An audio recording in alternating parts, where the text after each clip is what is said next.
बेंगलुरु का मशहूर चिन्नास्वामी स्टेडियम, जो IPL और बैनुल-अक़वामी क्रिकेट मैचेस की मेज़बानी के लिए दुनिया भर में मशहूर है, को फायर सेफ्टी उसूलों की खिलाफ वर्जी पर बेस्कॉम ने बिजली की फराहमी बंद कर दी है। हालांकि ये स्टेडियम हर साल लाखों शायकीन की मेज़बानी करता है, मगर हैरत अंगेज़ तौर पर ताहाल लाजमी फायर सेफ्टी क्लियरेंस नहीं किया गया है।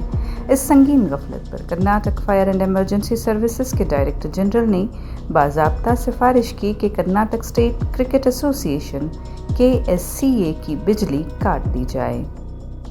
इसी पर अमल करते हुए बेस्कॉम के मैनेजिंग डायरेक्टर को ख़त भेजा गया, जिसके बाद फ़ौरन स्टेडियम की बिजली मुनक़ता कर दी गई। हुक्काम का कहना है कि जब तक स्टेडियम फायर सेफ्टी से मुताल्लिक़ तमाम ज़रूरी सर्टिफिकेट्स हासिल नहीं कर लेता, बिजली बहाल नहीं की जाएगी।